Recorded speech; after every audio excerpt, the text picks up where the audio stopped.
Hello, Author Nation. This is the State of the Nation podcast, which means you're in the right place. And today, Joe and Chelle are talking with Pierre Jeanty about direct sales and the changes we've seen in the market. You're not going to want to miss this one, so stay tuned. Hey, Author Nation, it's Joe Solari, and we're here still in Cincinnati. Or, no, we're not in Cincinnati. Where are we? Well, he thinks he's in Chicago. I hate to break it to your wife. You're in Cleveland, and I'm not in Cincinnati. I thought we were in Michigan because we were on Superior Avenue, and there was water. I don't know where we are. Now, we're all a little frazzled, as you see. We just got back from CEX, and we're back at the house chilling, and we thought we would talk a little bit with Alex Jeanty about direct sales. He did a big presentation today and kind of dropped some knowledge on some folks that aren't so familiar with how direct sales may work for books. So we thought today we'd talk a lot about that. We got Chelle here, the programming director for Author Nation, who knows a thing or two about direct sales. A little bit. Sure. So, I mean, let's go to you. Let's hear what you got to say, man. Drop the knowledge. Well, let's see where to start. Well, one, thank you for making the connection for me. I really enjoyed this conference because I think it was kind of when I started with 20 books, it was trying to convince people like this thing can work. And then now to seeing if not convincing a new group, but introducing it to it, because they're business oriented. They understand direct selling. They just never put the books together. One of the things that I changed in my presentation after being around them for a while, usually before I do I have my presentation ready, but I make last minute changes so it could fit like the audience. And in one slide, I actually put it's books plus e-com. And try to explain that to him because it seems like with books, it's either they're like author website, kind of like authors do, etc., or they're strictly retailers, which is what we see all across the board. But authors usually don't transition to author website the way business or content creators do, because then they only see coaching and services more than anything, while authors just have it, hey, if you want to buy a special edition. But telling them to merge the two has been ideal, because as I was giving the presentation, you could tell some people it was clicking, because they were like, I never thought about that. And one of the key things or key words or key angle that I mentioned in this presentation was that it's not just you creating products after someone bought your book, is you creating a reader experience where the products, you have to think about it on your website more of how can you help the reader as they're reading your book, whether it's coffee mugs, whether it's, gift game cards that some people have with the book. So it was different. It was interesting. I think I'm getting a feel they're kind of like the people. I love talking business and I love these type of things, but I love where direct sales is going. Yeah. And, I love it. Yeah. When I was in my presentation, a woman asked a really good question, and she was hadn't published yet. And it was, if I'm just starting, what should I start with? Should it be on the retailer? Should it be direct? And I said, well, you have to think through that. It's not just either or. And I asked her, like, what kind of book is it? And she says, well, it's a nonfiction book, and I'm an expert in this. And I'm like, well, for me, I'd want to know a little bit more, but just knowing it's nonfiction and what you're doing, I would start direct. I would just do that versus like if you said, well, I'm really in this really high performing niche that's on a retailer in fiction, then it's like, why make your life hard if you're just getting started? Go where that audience is and see if you can kind of get something cultivated there and get some wins. So I think that's the cool thing about this audience is that so many of them, while like we're like, oh my God, you don't know this about books, like, but they are so smart with their content. Like they have this content already. It's just like, geez, if you could just get this into a book. Right. They've sort of flipped it, right? Yeah. Because we start with a book. We always think of starting with a book, but they have started, a lot of these folks are now sort of leveraging, I've written 52 newsletters. I've written podcasts. I have all of this content. And now they're looking at how they can compile it thematically or compile it around a big idea, or like in the case, one of the examples that they showed in the Lulu presentation today was Lenny's newsletter, and he named it Volume 1, right? And so he had like all of these great ideas, but he put them into a book and called it Volume 1. So they look at their content first, and they look at what they can do with that content. And a book is just one aspect of it, where we sort of think about starting with a book and the other way around. I think it's also interesting. I went into several of the sessions here thinking about the Venn diagram of like my business as Indie Author Magazine, or my business as Author Nation, or, programming and things. And I found that I thought I was going to get different ideas, but I didn't. I got the same idea, right? The idea is the content. The story is central to everything. And then if you sort of center that and start thinking about what you can do around what you're already doing, everything just sort of made more sense. It made more sense in ease and social media and chopping it up. And the themes were sort of central to everything that we do. It was really, really good to sort of start with the story. And I think the what direct sell is very appealing to this niche is that because they start with the content, that they already know what the audience needs, and they can easily build around that. Like one lady I left, it was something along the line of gardening, and while I was having lunch, she's like, I could do this, I could do that. She started having a long list, and she knows her audience, and it becomes easier versus, I think, fiction authors, because they're working kind of from the book, then what I've been trying to get even the fiction authors that we've worked with is think outside of the book. It's kind of like, I like throwing Harry Potter or Disney I'm like, you can merchandise whether it's a character or whatever, whether it's different things in the story that you can pitch. I think fiction struggled a little bit more because they're focused more on pitching the story versus these content creators. They're like, okay, I know my audience. Yeah. This is what they need. Well, and they have... Oh, go ahead. Oh, no, I think you're absolutely right. And I think that's part of the problem where if we're talking about retail versus, say, going wide, when you write a book and you're direct and you already have an audience, you're selling a book to an existing audience that you own and control. Versus if you publish a book on a retailer, you're competing in that retail space for the sales, the eyeballs. You're competing with ads. You're competing. It is a zero-sum game, Joe. Oh my God. I don't say it's a zero-sum game. It's a winner-take-all market. Yeah, we've had different game. We have this conversation a lot, and we joke about it a lot, but I see that point, right? And I do see after your presentation, especially, I'm like, oh my gosh, I agree with Joe. I didn't think that would happen. When did I step through the portal? Wow. My brain is missing. No, okay.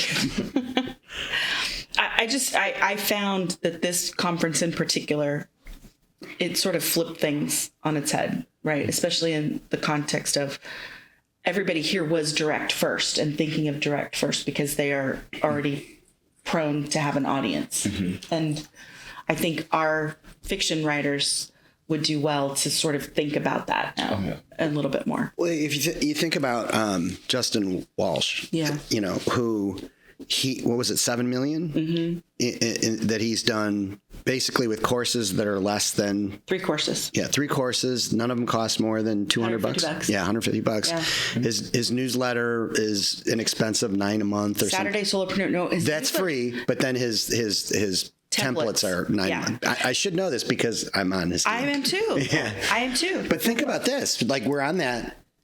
What if he pulled all that stuff in a book? How well set he is to take his list and then go and make magic happen direct or on his website. Right. And it's the same philosophy that he talked about with his courses. He said, look, I put all of this information out for free. You can go read all of this information. All of it is free. The value is in me creating something in order, in context, stepping you through it. He happens to do it with a course, but a book would be just as useful, I think, and a little bit cheaper. So it could actually be. But it's a different audience. Yeah. Right? Yeah. Well, true. You think even if it's the idea of an audio book, right? There's a higher potential of somebody consuming that content and getting it that, oh, this is something I want to do. And you're a thought leader if they have accessibility. And if their accessibility is listening, like to this podcast, and while they're doing something else, then like, oh, like this, there's a lot of information that's absorbed while I'm driving or if, doing like walking the dog on my own. Right. Yeah. So I think that it's also thinking about where the audience can be met.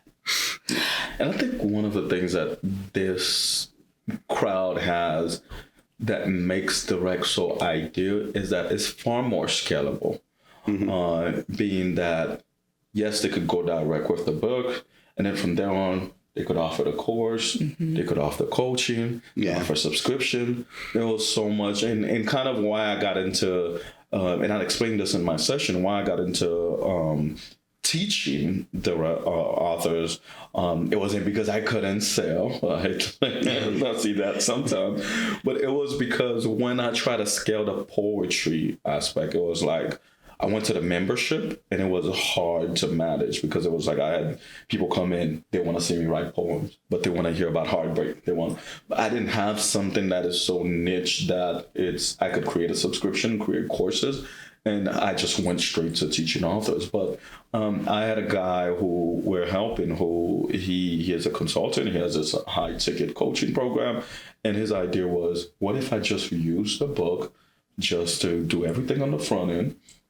Make money, but then everything I already have, I could sell in the back end. And he started seeing that his courses are selling, but then his high ticket program is selling. So now it became less work for him to sell like a $3,000, $4,000 course, and I think it's so ideal. And also for them, this is where I think, yes, you start direct, but the thing about direct sales is that you can hit, it's like killing 5 birds with one stone, because you're going to get your social media following to grow. You're going to get your Amazon rankings up. You're going to build your email list. So what ends up happening is the authority that most of them are searching for, it just presents itself by a byproduct of them selling.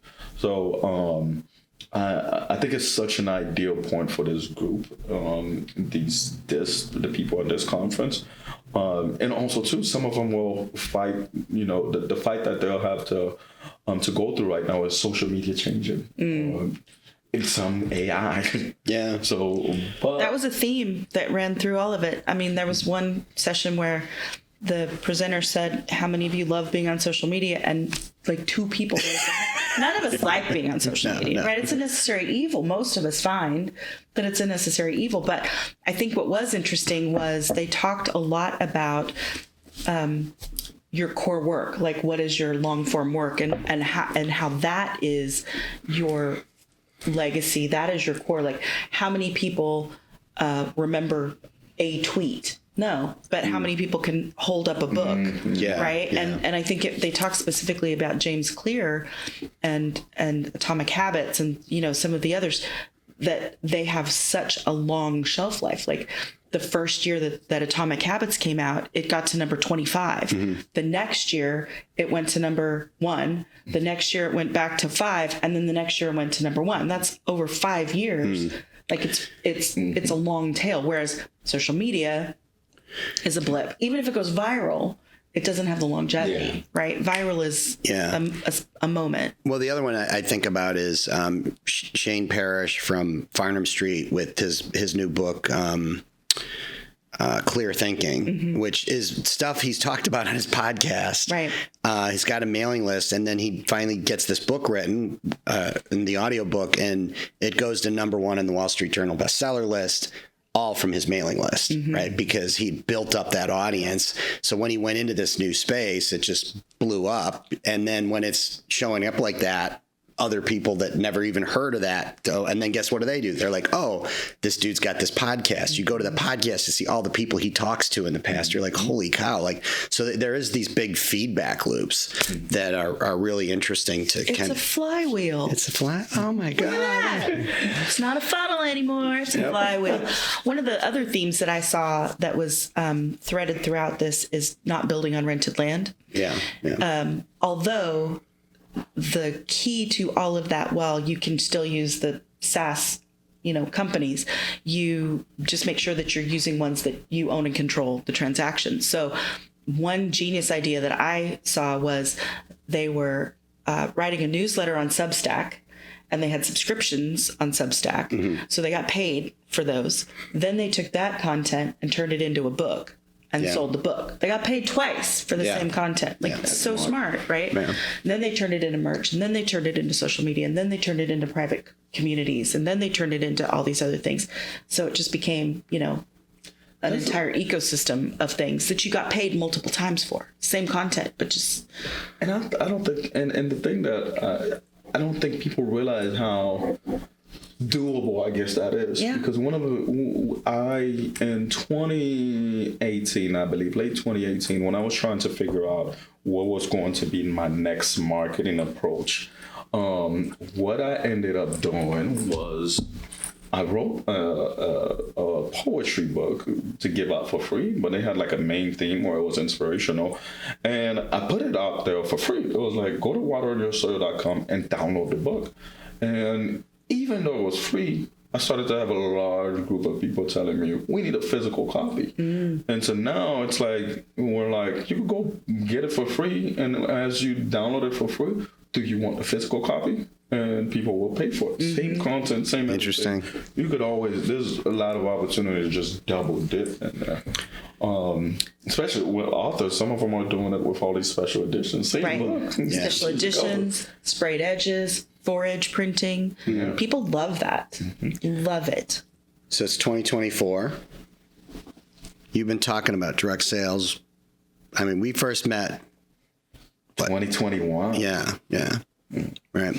So a little bit's changed. A lot.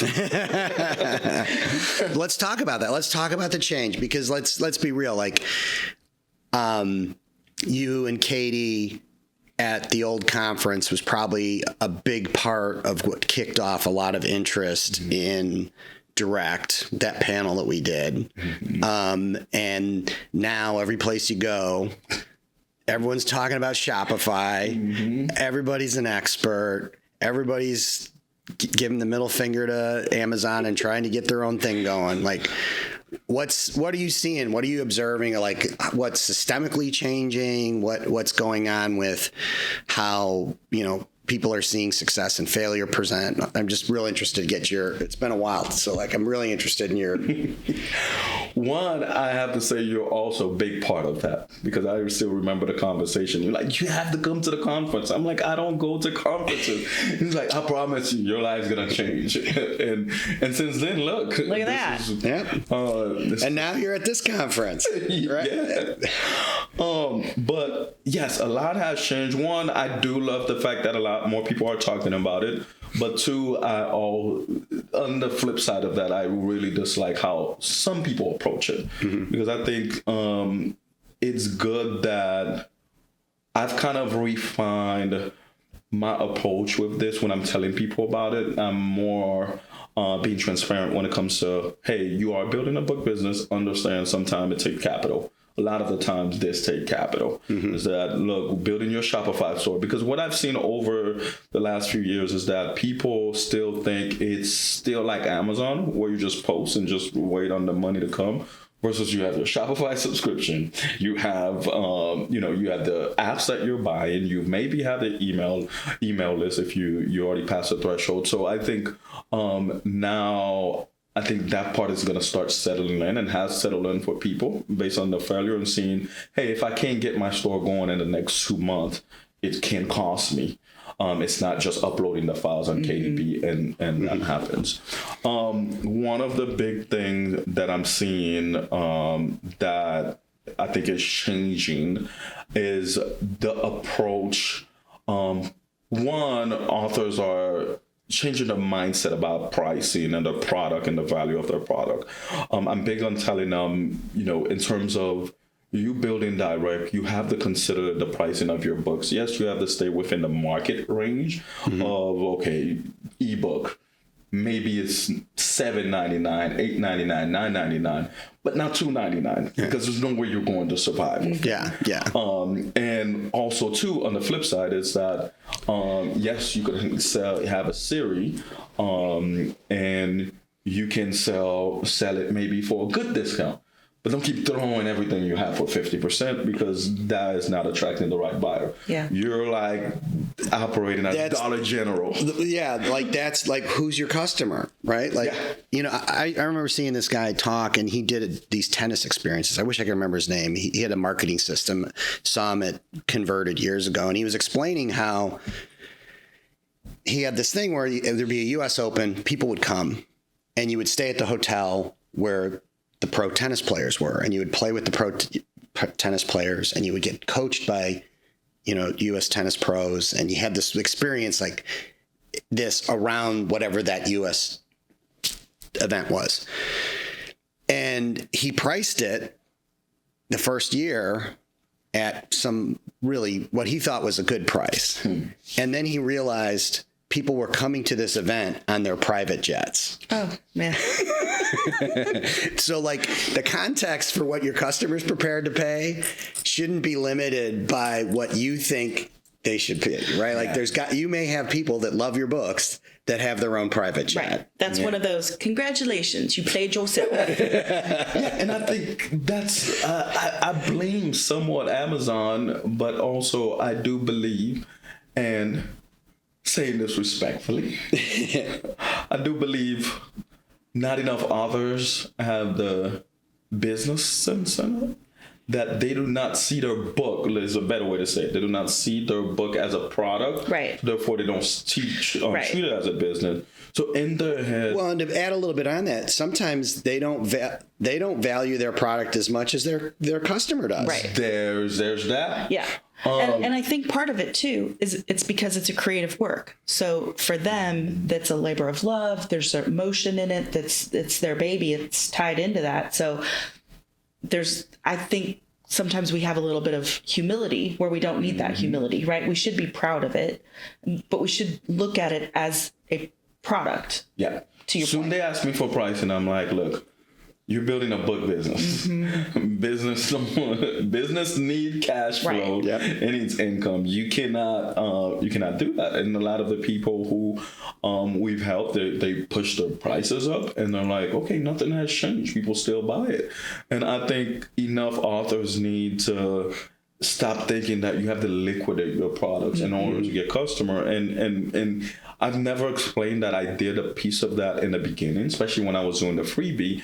The reason I'm against it is because I saw the quality, the type of audience that was coming in. Yeah. Was those people would not buy unless I was running a sale. They were the ones that were complaining the most in the email list. Like I got one time I deleted 40,000 people because I was like, you're part of the freebie list. I don't need you anymore. Well, and for years I didn't buy. I think to that point, if you are only contacting your customer when you have a sale, you're teaching them to wait for the sale. Yeah. You're teaching them, it's a that's race to the bottom, and you're teaching them how to treat you. You're teaching them to not value your work. You're teaching them to wait for free. You're teaching them all of these bad lessons, right? And then you're upset and complaining because you only get the freebie seekers and the complainers and the buyers.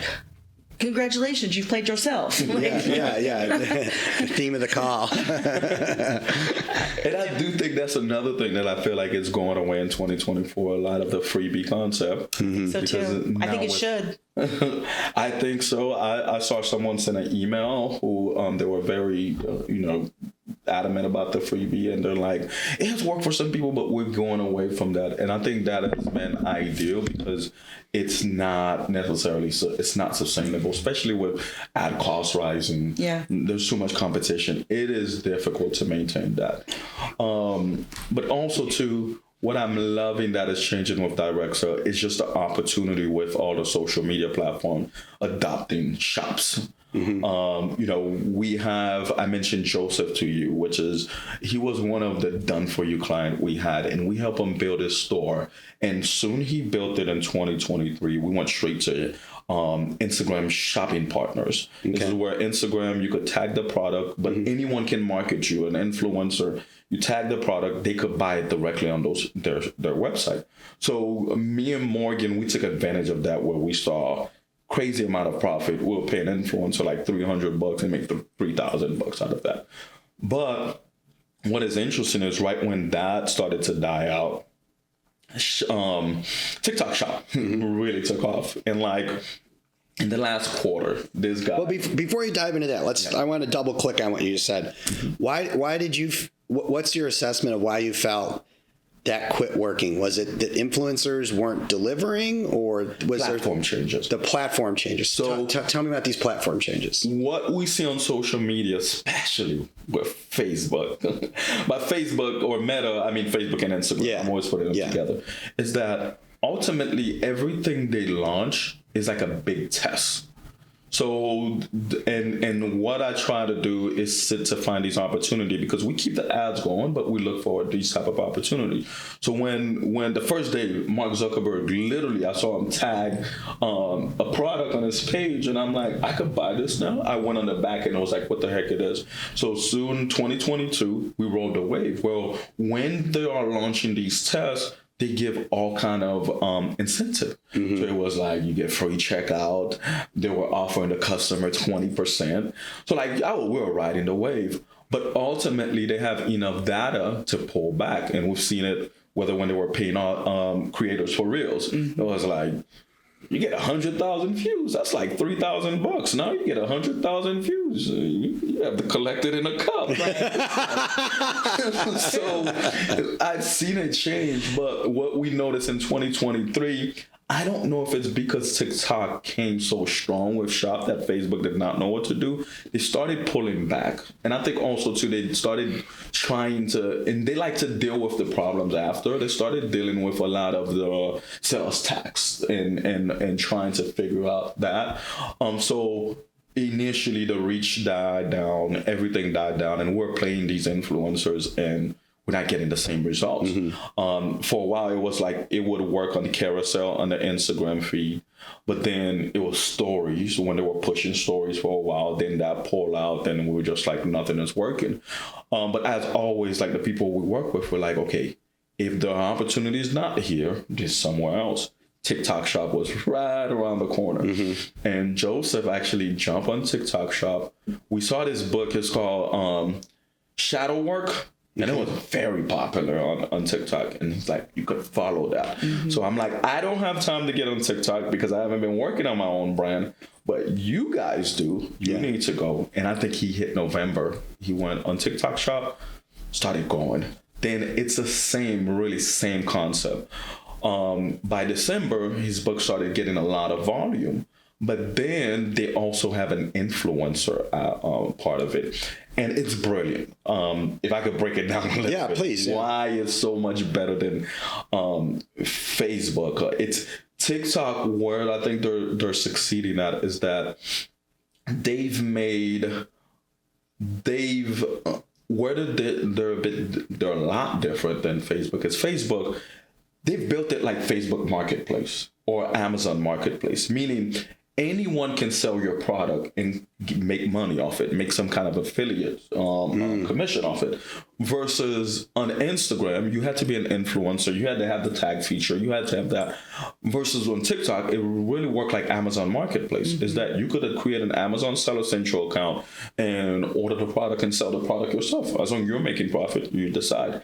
And that's what we saw with Joseph and a little bit with Morgan, where Joseph had a bunch of these influencer requests that a free sample, and he then started sending the sample out. Well, TikTok at that period of time, like especially beginning of this year, they were really pushing the TikTok Shop, and all of these influencers also started going viral.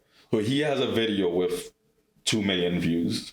Then the influencer had a video with 4 million views. Then more influencers are getting into it to where we at the warehouse helped them ship over 70,000 orders the last 3 months. Wow. It was like, and that's not even counting him hitting Amazon top 5, top 10. Yeah. There's all that pull through draft business that comes with off that. Yeah. So they talked a little bit today about the algorithm changes, and they kind of explained and walked through it, which I think part of it is we all sort of sense things aren't working, but we're not quite sure why. But they did talk a lot about how the semantic changes, and especially with generative AI, and especially with some of the AI engines that are coming in.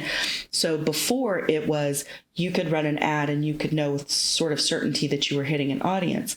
And then when TikTok had the For You page and they were serving things up and they understood contextual clues a lot better, Facebook tried to mimic that. Meta tried to mimic that.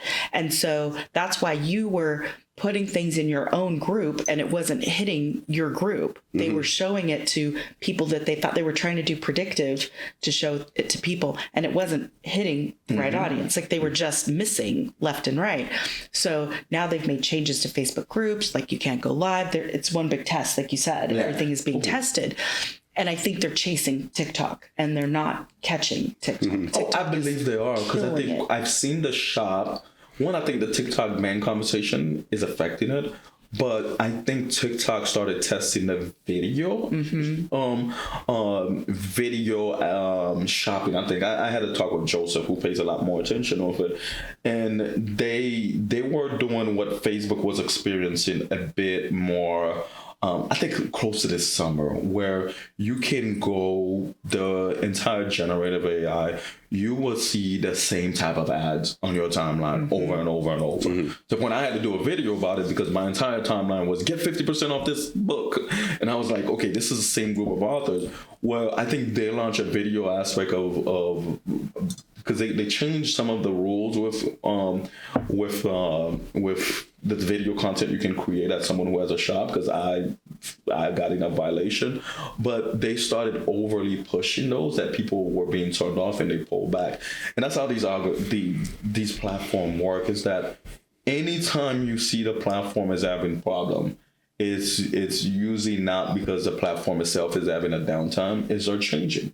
So, summer 2023, I was in Omaha, and we run an ad agency, and that's one of the reasons I like running people's ads, because I could log in 15 accounts and say, oh shoot, that has nothing to do with your ads. It's the platform. It's a trend. Yeah. It's overarching. So in 2023, we're like, nah, Facebook is doing something weird. We weren't sure. And while I'm in Omaha on vacation, here comes Threads. Like, okay. That's what. Great. And recently, the first quarter, everyone's like, what the heck is going on with Facebook? We have profitable authors who are breaking even or struggling.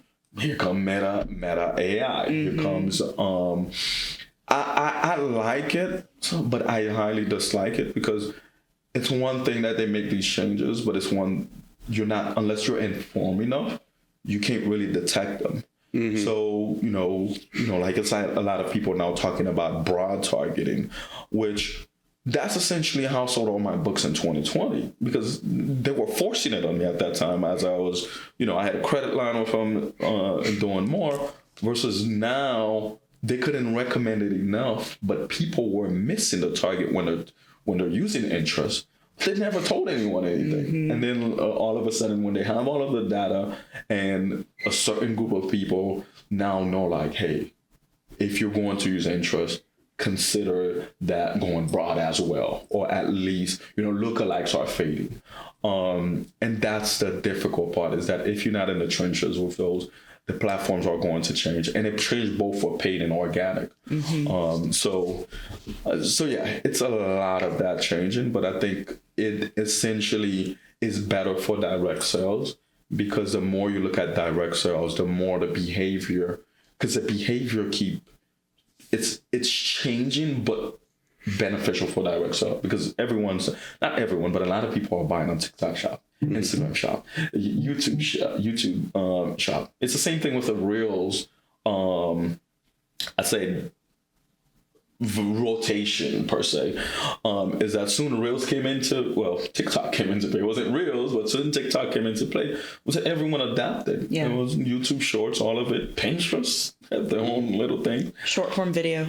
Well, I think, what's the big meta trend here that authors need to understand is that every single one of these platforms you've talked about, they have a period of time where they make traffic organic and easy for you because they're using your content to build an audience that they can monetize. Once they get that mix of creators just perfect, where most of you are just around, like you feel like you got traction, but you don't. And there's a few little minority that just got a massive amount of audience. So no one on the platform really matters. You could lose the big guy because there's so many little guys, and little guys, if they go, who cares? Then they turn it and they start making it where you pay, right? This playbook's been run over and over again. So what do you do with that kind of information? Well, it's like, well, we know it's going to happen, right? Right. It's going to, so like know when it's going to change and then back off. Now there's one trend that I'm real concerned about with TikTok. And it's not what people are talking about. It's not that they're taking our information and giving it to the Chinese government. Because let's be real, if our government cared about our privacy, there's a lot of U.S. companies that should be getting their cages rattled, right? It's like a privacy issue. It's not a China issue. The one I think should be really scared about what's going on with TikTok and TikTok Shop is Amazon. So follow me on this one. Most of Amazon sales now are coming through fulfillment, and most of those fulfillment partners are out of China. Okay. Interesting. So if all that stuff's being manufactured in China and Chinese entrepreneurs are the ones that are buying stuff and shipping it to fulfillment centers and selling that stuff, they cut out the U.S. company Amazon. The only part they don't have, and I wouldn't be surprised if we see something popping up, and that is actual fulfillment here by TikTok, right? Because then they've got the full equation, right? They manufacture over in China, and they've got a wholly owned system to suck our cash over there for all that junk they make for us. Yeah. Well, I think Amazon. Can I take my tinfoil hat off now? I mean, did you ever have it off? No, I don't think you've ever had it off. No. I agree with that because I think this whole experience is against Amazon in general. Because if you think about Instagram, TikTok Shop in general, you're just telling people now where you go for entertainment, you can shop. So, I know people now who don't even necessarily think Amazon first in the product. I had someone who was like, oh yeah, I'm gonna go see if it's on TikTok Shop. Usually they'll say Amazon. Right. So TikTok Shop is now a discoverability engine. Yeah. It's a search engine, and just like ChatGPT. Yeah, and what they were saying today is where our generation said Google it. The next generation is saying search it up. Yeah. Right? They're searching it up. They're going on TikTok Shop. They're going on ChatGPT. They're looking at things first. Not necessarily in Google, right? Yeah. Well, and here's the thing. Go Google something right now on a desktop, and you will see you do not get a link. They bring they go scrape your website and bring that information to their platform. So they don't want you leaving. Yeah. Because they're going to show within that one or two search responses, there's 60 ads. So one of the sessions that I went to today was on generative AI and how it's going to impact Google. And let me tell you, it was quantum physics and it was way over my head, like legitimately way over my head. But the things that I took away from it were pruning your content, quality of content. Like there's some things that matter so that you are in the search engine results with rich text results, which is another reason why if you have a direct shop, those feed those direct search results. So it's sort of doing the thing that's really smart, which is long form content, direct sales, right there, all of it. And then that trickles down into making sure that you're first at Google, making sure that the generative results that come back are for you, making sure every author needs to have their own Wikipedia entry.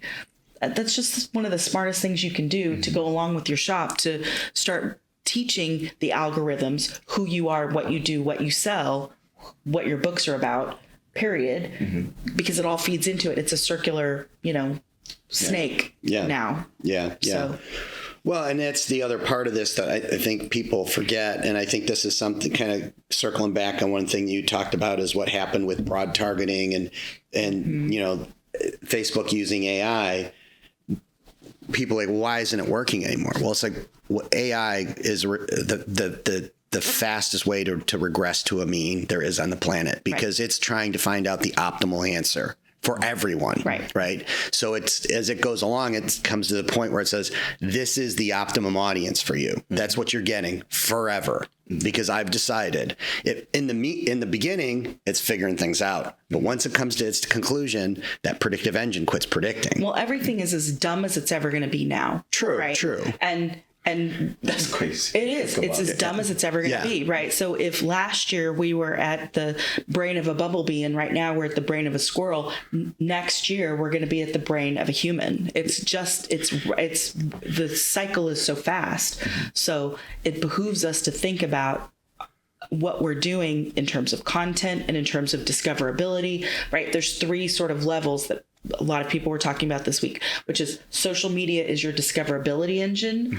And then you've got your engagement engine, which is where you own the transactions and you have a newsletter and you have the email list and you control that. And then you've got the transaction engine at the bottom, right? So you're still using the social media, but you're not focusing your efforts on the social media as putting out content. Your content's in the middle, which is where your subscribers are, which is where your direct sales happen, which is where everything, that's the bulk of your efforts right there. Yeah. And I think that's why direct sales, if authors can have to look at it as it's the future for you. Right. It is. It has It has to be. This is ultimate control, and it also, not ultimate, but it is control, but it ties into everything. It's, I get, one of the questions that I get a lot is that people are like, should I get rid of my author's website or keep the Shopify? Now, I know people may have different opinions with it. I've said, I built everything on Shopify. Why? Because I consider it as a pool of data. Because the reason Facebook can go broad and AI is making those decisions, almost every website has a pixel. It knows exactly all of the information.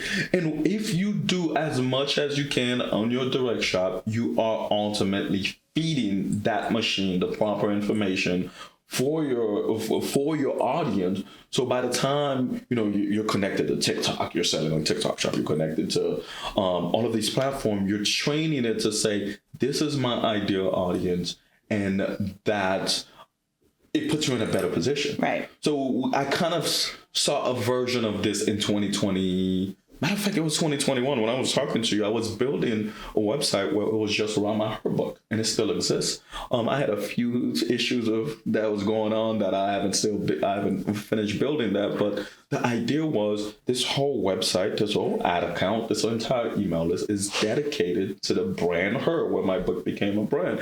And now, as the system continues to find more information, going SEO, all of that detail, it knows that audience. And when I started that performed better than my actual main ad account where I was marketing multiple things. It was just very, honed down. And we see it like when we have clients that we help, if they sell too many things on their website or they don't have kind of an overall theme, they struggle more. Or if they have 2 pen names, and one is sweet and cozy and one is urban fantasy, right? You're just confusing everything. Yeah. Like, the algorithms don't know what to do with you on any level. So specificity and drilling down will only help you, right? It only helps you. It helps you help them, help you. Yeah, I'm big on that, and now I've implemented certain hacks, or like I would do landing page views where I'm targeting interest. So then it could keep teaching, hey, there's a group of people. We do some testing with brand awareness that we try to train it enough, but more and more, I feel like those things are going away because there is an aspect that I can say this. Facebook and TikTok, they're not essentially going away with too much with interest. it's fading but becoming something new. Because now if you notice on Facebook or Instagram, you should search categories.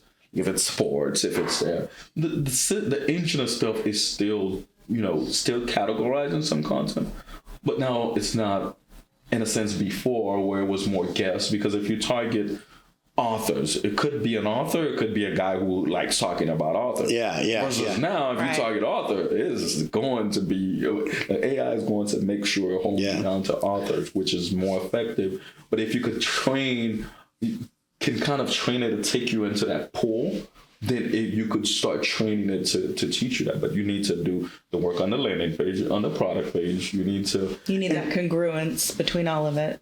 The perfect work. Yeah. And even more, you need to teach it to find you higher value customers by not liquidating. Giving them garbage input. Yes. Garbage in, garbage out? Yeah. I've heard that before. Somewhere. Are you finding that there's been a demographic shift away from Facebook? Like certain ages are not on Facebook anymore, so it's harder to target them. Do you still find that, readers are there? I wouldn't say that. I would say when it comes to selling direct, it hones down on a certain audience. I thought it was just me when I started in 2020. I was like, oh, there's a bunch of older people buying my book. And the more I go into selling books in general, it's always 35 plus. Why? If you think about it in general, is that they have the money to spend. 18-year-olds, they may have the money, but it's the idea of spending that money on the book is like, they're going to Google that free book more. They're going to find a way not to. So when we look at it, we find a lot more or cheaper conversion, better results is happening in the 35 and up range. And that's not even just on Facebook. It's all around. It's just the economic aspect is that they're financially can order online, and that's it. Now, I do know the younger audience gravitate a lot more to TikTok, but there's a group of older audience on there too. They're not like in the 50s, 60s, but they're ouch. Older audience. Ouch. Way to read your audience, buddy. Man. Thanks for coming. Pleasure. Have a great day. What I meant is that Facebook go to 60. I'm a grandmother. I own it. It's fine. That actually just does bring up something that I found interesting is I read something last week about the difference between a buyer and a user. And in our case, a buyer and a reader. So sometimes we're targeting users. So for example, young adults. You can't really target young adults. They're not the ones with the buying power. They're not the ones with the credit cards. So you actually have to tailor your message to the buyer that buys it on behalf of that reader or that user. It's a much different, it sort of broke my brain a little bit when I started thinking about that this week, especially with folks that are selling fiction, NA, YA. You can't target 15, 16, 17-year-olds on social media. You have to target the person with the credit card. Which is even better if you write for that audience. What you have to do, first, now someone has a buying power. You just have to get real good at convincing the parent. We have clients. I have a client, one who sell books to teenage girls, and all of the messaging has to be, and again, you're training AI, it has to be how well you could wow the parent. But if you look at, if authors would look at that perspective of like, hey, we have users and we have actual people with buying power, then your ads will do better, because kind of with broad where it can go negative is that we're like, hey, let's let the system do all of the work. AI is obviously, you need to train it, but what we've realized when we go too broad with like the Advantage Plus campaigns we're doing, like that, we go too broad, because everyone will see the ad. In a sense, you're paying for the people who are not buying. Right. So if you look at it that way, so you want to have as little amount of people who are not going to buy to see it. And when we leave it 18 and just completely wide, we see it negatively impact our ads, rather than if you go to that, at least start at 30 where they have more, you think about them being able to make purchases that put you in a better position. I think we can all agree that if you just targeted Swifties, you'd sell. There you go. That's the only audience. That's your broad audience right there. Just get the Taylor Swifts. Well, we should probably wrap this up here. We've got a lot of good stuff we covered, but we do have. We could talk all day. This was a great conference. Yeah, it was. And so we'll be seeing you in November. Yes. Author Nation. I will be there. Awesome. Right, Chelle? Yes. I get so much grief about letters going out. Yes. No, I am excited about that. That's one thing I could say. I am excited just to see what you guys are doing. From what I'm hearing, I'm loving it. I will be there. The buzz is my good. wife, I'm bringing +1, +2. Look at that. I can't leave Patty. No. Yeah, no. So you see more of the team. I'm thinking of possibly bringing one more of the team, but yeah. Great.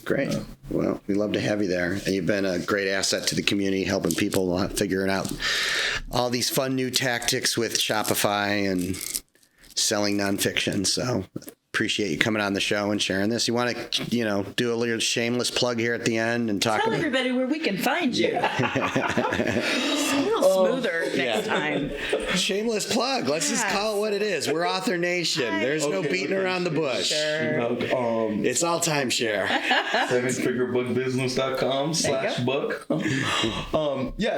On social media, I spend a lot more time in my group. I recommend people buy the book, and then that's where I want you to have the knowledge as an author before we start talking about it, because it could impact your career. So I recommend everyone get the book, 7figurebuckbusiness.com/book. And if you Google 7-figure-book, you find it too. But it's a start. The book details a lot of what I knew authors would run into when they come into it. First is mindset. Not enough people talk about if you having the proper mindset to build something like this.